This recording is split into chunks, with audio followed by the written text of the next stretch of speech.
All right, guys, it's Friday. I'm here with your shot of hopium. If you're tired of screaming into the void, ICE agents shouldn't be allowed to do that. Why are they doing that? They're breaking the law. I just want to tell you guys all the ways that they are going to be exposed to liability that the ICE department as a whole is not going to protect them from. And when there's no longer a Republican president, these people are going to get fucked over in the worst/best way. So go get your coffee cups. It's time to be petty.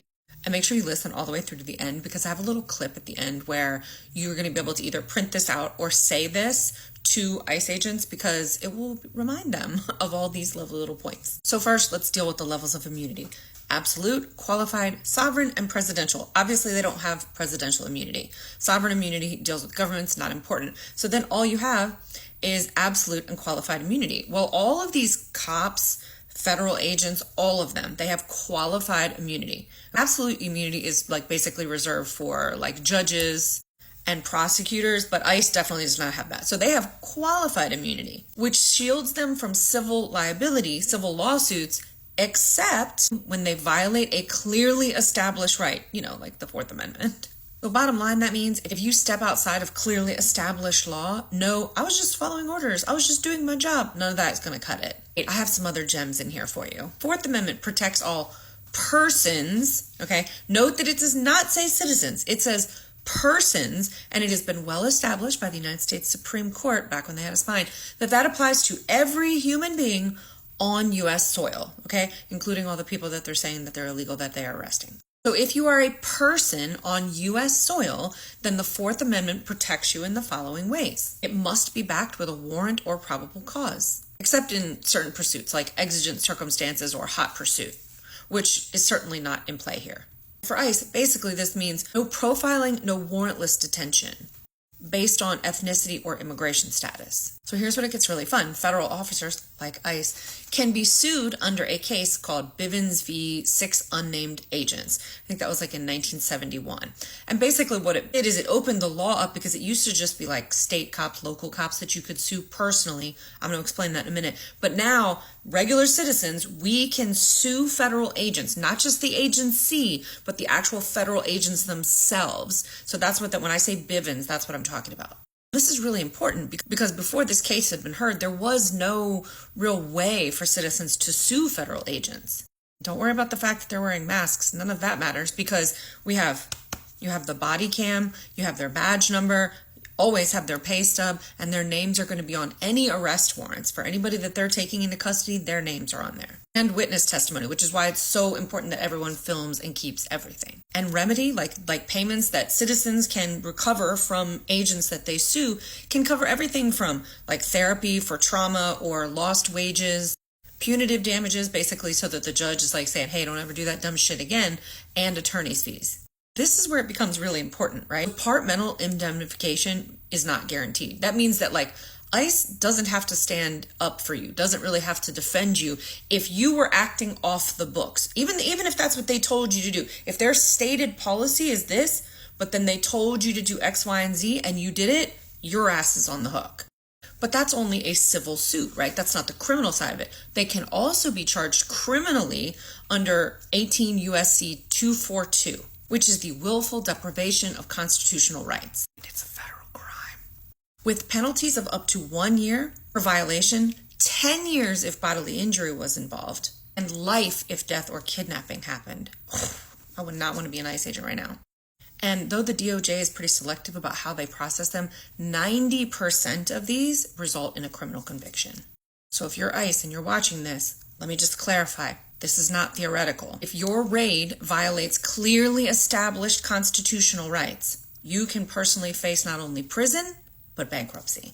So now let's walk through what happens if a Republican gets elected versus a Democrat. So if a Republican gets elected, you know, people might be thinking, oh, well, he'll just pardon them. Yeah, but that's okay. But that doesn't do anything to dismiss civil lawsuits, okay? Bivens still applies. Citizens can still sue federal agents, even if there is a pardon from the president. And let's not forget that little charges like unaliving, assault, etc.